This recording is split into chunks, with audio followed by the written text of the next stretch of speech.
friends, welcome back to the ThePCelitist. My name is Corey Lanack, and this is a show dedicated to all things PC in all of its glory. Today is Monday, and I just got back from GDC on Friday, so I have a few subjects lined up for this week, but I thought I would start off with something a little bit lighthearted. Since I have a lot of GDC stuff on the mind, I will give you a little story that happened to me there and ask you your opinion on what would you do if you were me. However, before we get to that, I will have a full review of the GDC in its entirety over at ThePCgaming.com, because the only reason I was able to go and enjoy it was because True PC Gaming and I and Adam Ames over there and this channel, this show with Sean and I, which is not here today if anyone's wondering, we have a bit of alliance. So our alliance allowed me to get in under the flag of TruePCGaming.com. So I was able to enjoy that, and I met a lot of cool people, and I have a lot of fun stories. So we're going to do a full review of the GDC in a few days over on his website. So I invite you all to keep an eye out for that and go check that out, and I'll make sure to keep you apprised when it comes up. As a secondary note, if you want to comment on this show, any questions you want me to address in that upcoming show about the GDC, and if anyone is curious about anything that goes on there, please go ahead and ask me. I'll make sure to address them. There's no stupid questions. If you want to ask what I did for lunch every day I was there, you're welcome to ask. But I don't think anyone cares about that. But there's no stupid questions. So if anyone has any curiosity, please go ahead and ask. So, the GDC. The story I'm about to tell you it wasn't a huge event, but it's something I thought about later on as I hung out there, and I was curious what everyone out in my listeners would think of this. Basically, there was an indie area in the GDC. It was split up in 3 different pavilions. You had speakers in one pavilion, you had the big show floor in another pavilion, and in the third pavilion you had what they called the GDC play area, and that's where most of the indie games were set up. Now, there were a few spread out in other places, but most of the indie games were in this one area, and they called it the Indie Space and Career Center or whatnot, because they literally, bordering all the indie games, there were companies that set up career centers where people could just hand people, at a gaming company, their resume and have an interview right on the floor, which was pretty cool to watch. So I didn't even know this whole area was there for the first few days, and then I found it and was aghast because there's all these great indie games that I get to play. And you know what? I mean, I'm not surprised, obviously, that people don't know who I am, but you would be surprised, I think, how little a lot of these indie game guys know about what media outlets there are and the audiences that watch them, because probably there's so many ways, there's so many websites dedicated to gaming in so many different capacities, they probably don't even bother to track them all. In fact, when I would talk to people about, True PC Gaming, had they heard of it, a lot of people would, say, oh yeah, I think I've heard of it. But some people just said, I don't really go to, gaming sites at all.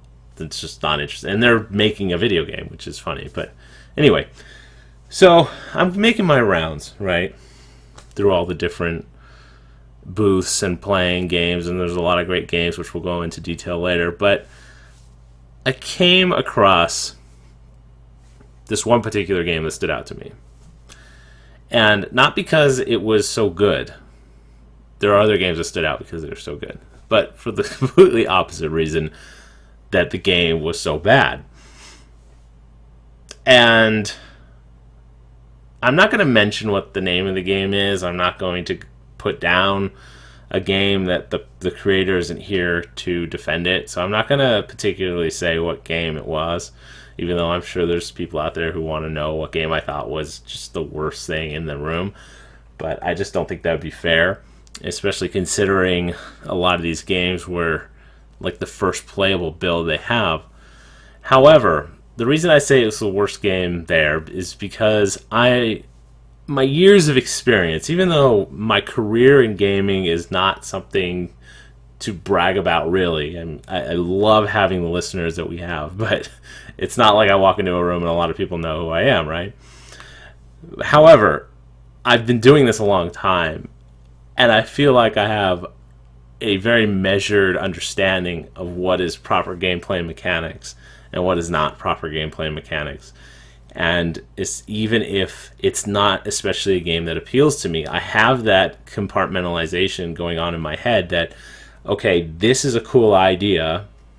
It's not really my cup of tea, but I understand how a lot of people would enjoy it. Whereas I have other games that I know is something I would enjoy. And actually, interestingly enough, I think it's fair to say that games I know I would enjoy, I actually give them more leeway, more, like if they're not really as sharp or solid gamply, I'll give them more credence because it's just the type of gameplay I like. So if it's a little rough around the edges, I give it, a little bit more room to breathe. I give it a little more latitude, is the word I'm looking for.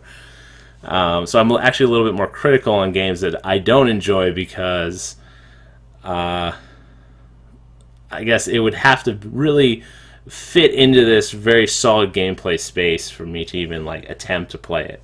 But that being said, I just want to make sure I have the distinction out there that this wasn't a game that I just didn't like. It wasn't like a flight simulator, and I don't play flight simulators, therefore I'm bashing it. It was a game that I would actually probably play or try, and my thoughts after playing it was literally, you need to start over.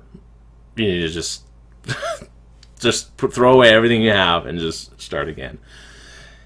Because the concept of which he drew me over, because having a GDC tag and having a big thing that says media on the bottom of it actually gives you a lot of attention.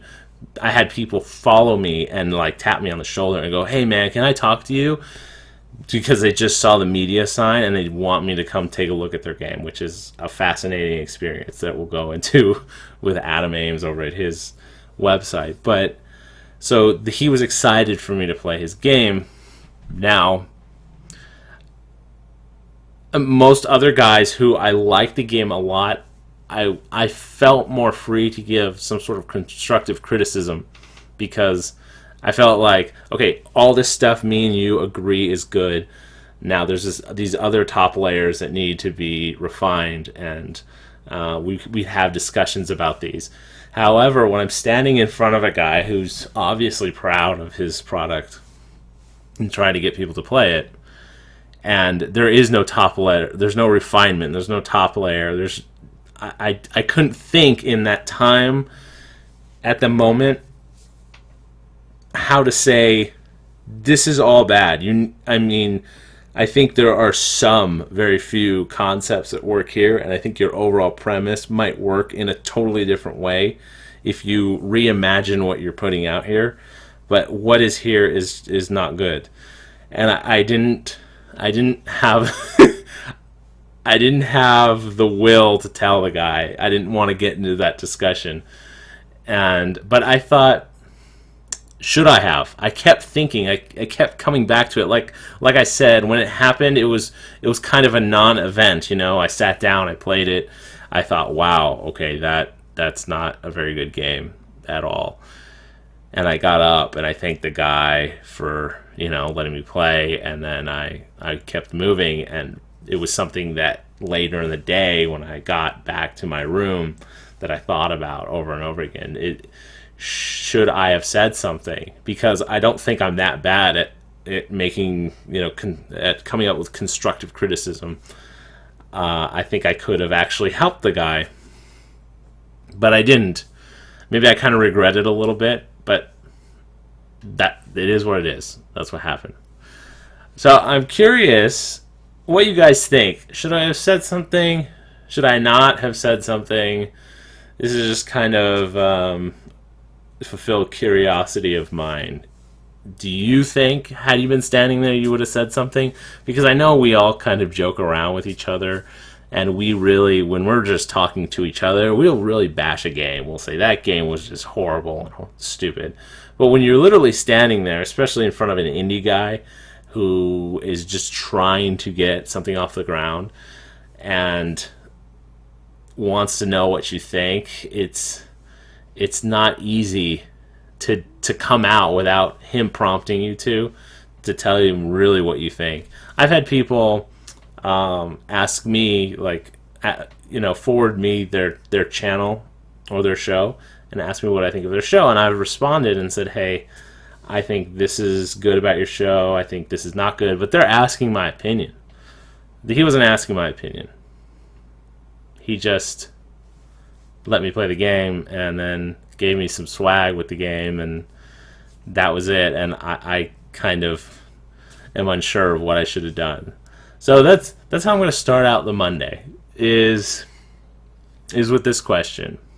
Should I have said something to try to get him started off in the right direction without any prompt? Should I have really told him what I thought, which is, I find a nicer way to say, you need to really reevaluate this whole thing. So anyway, that's my question for everyone the front of this week. I hope everyone has a great week. I hope you all check me out at truepcgaming.com. I'm going to be uploading, definitely throughout the week with some more subjects for you guys. But for today, what would you have done in my situation? And secondly, if you have any questions to the GDC, go ahead and let me know if you have any questions about it, and I'll try to answer it in the best of my ability. My name is Corey Lanak. This is the ThePCelitist, and I am signing out.